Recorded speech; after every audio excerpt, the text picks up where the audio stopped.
Okay, so magsosolve naman tayo ngayon ng system of equation by graphing naman.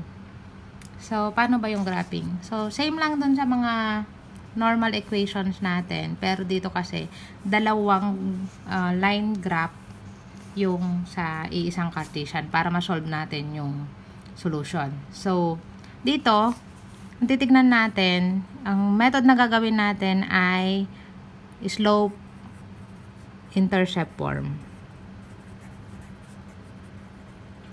So, pag slope intercept form, ibig sabihin y yung natira sa left ng equals, tsaka yung x doon ay may lalagay sa right ng equals. So, paano natin gagawin yon? So, 2x plus y is equal to 5.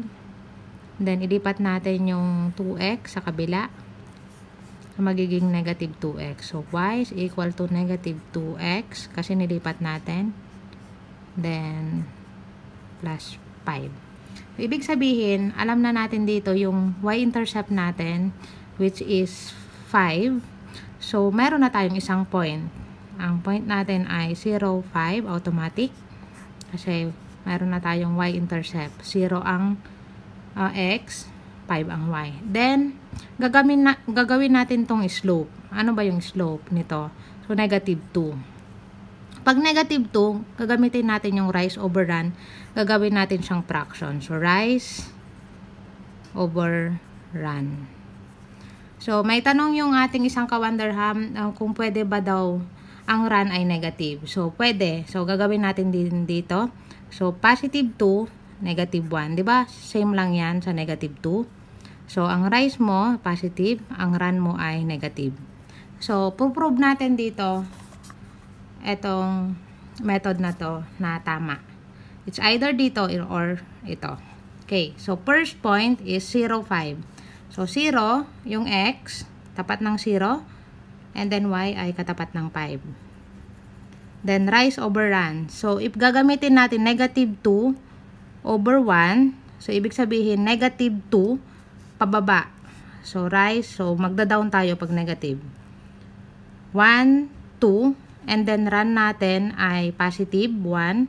So, kakanan tayo ng isa. So, 1. So, ito na yung bagong point, isang point natin. 1, 3. So, bumaba siya ng 2, kumanan siya ng isa. So, paano naman pagbaliktad? Tumaas siya ng 2. So, tataas tayo ng 2. 1, 2. Pero, kakaliwa siya ng isa. So, dito. So, titignan natin kung magkoconnect silang dalawa. So, dito, negative 1, 7. So, kukonect natin.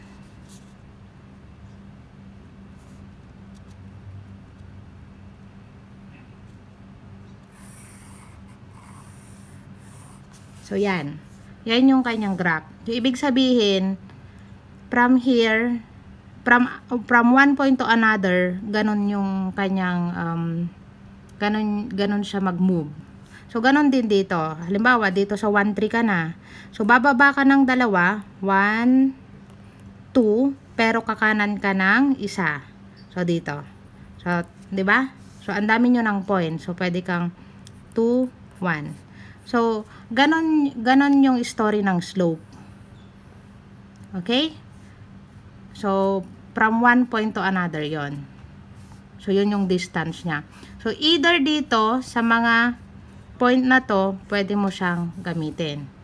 But, gagawa tayo na ay kukunin natin yung solutions, diba? So, pupunta tayo dito sa second equation. So, dito tayo sa baba, kuya. So, x minus 3y is equal to negative 8. So, kung gagawin natin yung y-intercept form, try natin. So, negative 3y, lilipat natin yung x sa kabila ng equals. So, magiging negative x minus 8. Ito yon. So, para maging y lang dito, divide natin siya sa negative 3. Divide natin siya sa negative 3. Divide natin siya sa negative 3. So, y is equal to negative divided by negative, positive, diba? So, magiging 1/3 x Negative divided by negative, positive din siya. So, magiging 8 over 3. So, ito yung slope niya. 1 over 3. Rise over run. So, pwede natin magamit yan mamaya. Pero ito, 8 over 3 kasi, medyo, hindi siya sakto dito. Hindi lang siya medyo. Hindi siya sasakto. Kumbaga parang, ang hirap siyang isakto dito. So, most likely 2 something here. So, hindi natin gagawin yung y-intercept. So, gagawin natin, magsusubstitute tayo ngayon ng value ng x. So, dito tayo. So, magsusubstitute tayo ng value ng x. For example, ang x natin ay 1. Favorite ko ang 1 si x. Dapat single lang lagi si x. So, substitute natin dun sa equation. So, x minus 3y is equal to negative 8. So, ilagay natin dito si 1. Siya na yung value ng x. 3y minus 8.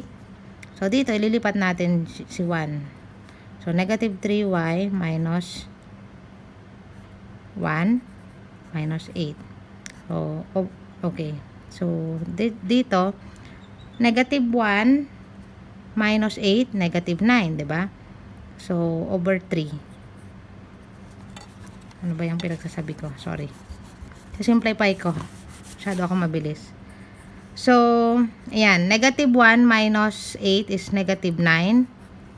Tapos, negative 3y ito, diba? So, eliminate natin yung kasama ni y. Negative 3. Negative 3. Negative 3. So, y is equal to positive 3. Negative divided by negative is positive, right?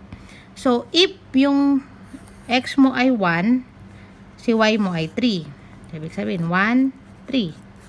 So, dito, 1 daw, tapos 3, si y mo. So, nakuha na natin siya. Dito sila mag-meet. So, gagamitin natin ngayon yung slope niya. Gamit dito. Sa ano na to. So, ang slope daw niya is 1/3. So, 1/3. Ibig sabihin, 1 upper, and then 3 run. So, dito tayo, diba? 1, 3. So, 1 na isang pataas. Tapos, 3 beses siyang kakanan. 1, 2, 3. So, dito. So, gagamitin naman natin dito sa baba. Halimbawa, dito gusto natin. Dito, from here, halimbawa, negative 1 over negative 3. Kasi 1/3 din yan, diba, kuya? So, either isang pababa, and then, pa-left. So, isang pababa, tapos 3 pa-left.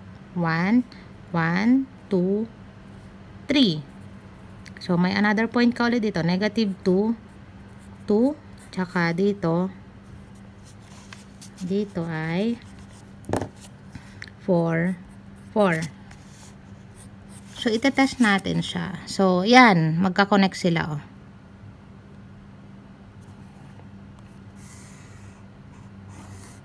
Diba? Dito natin siya kanina minarkahan yung slope, ay yung y-intercept na 8 over 3.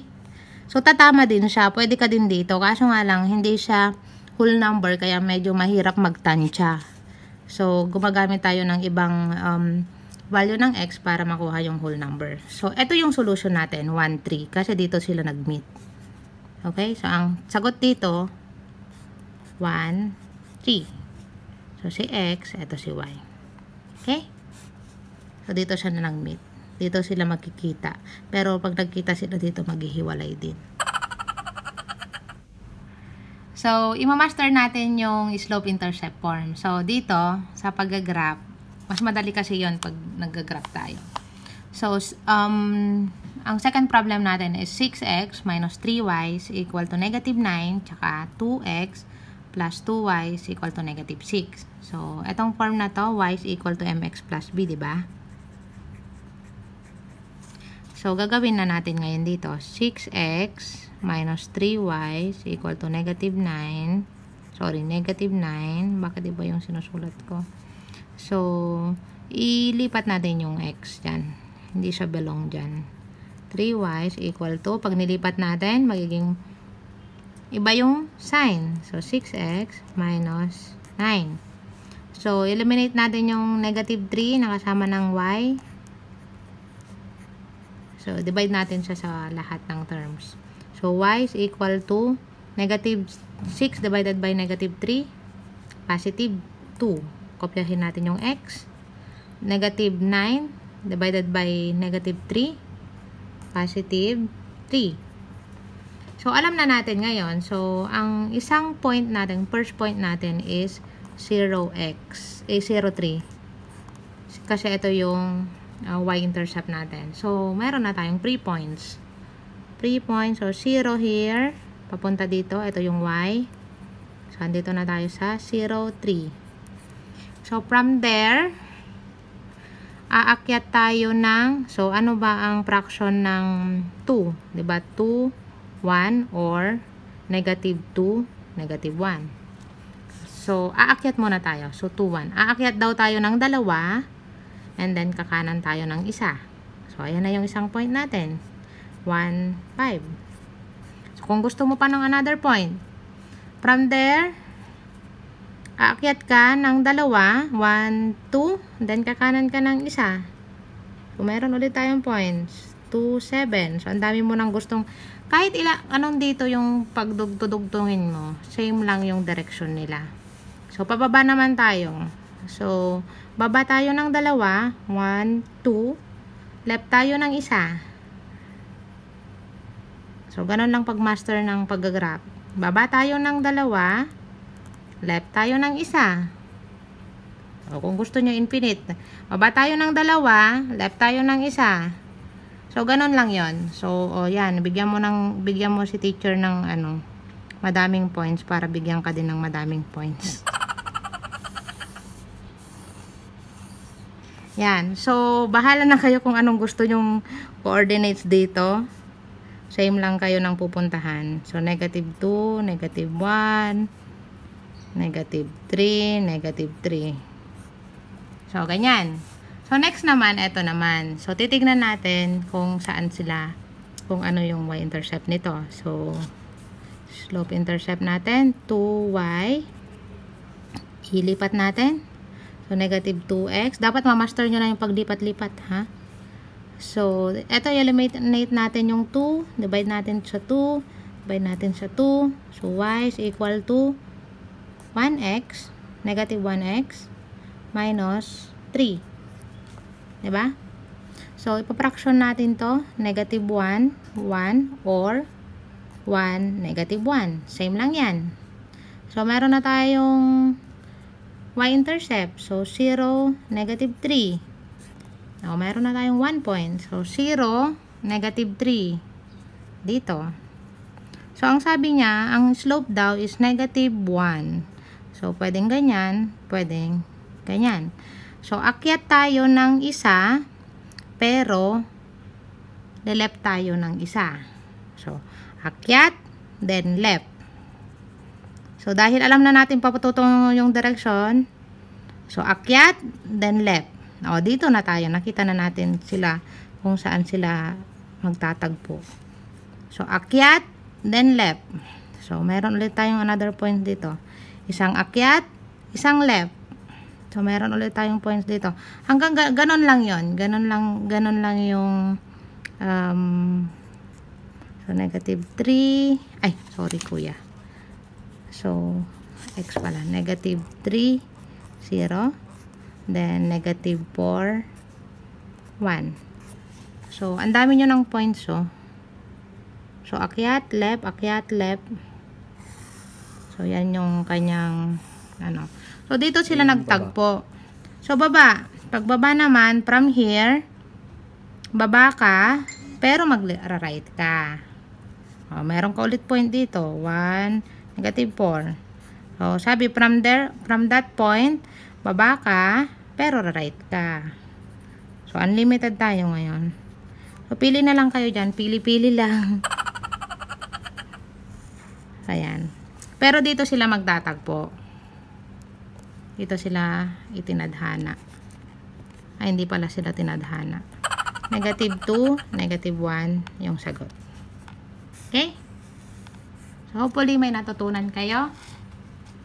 Please subscribe to our YouTube channel. Charot!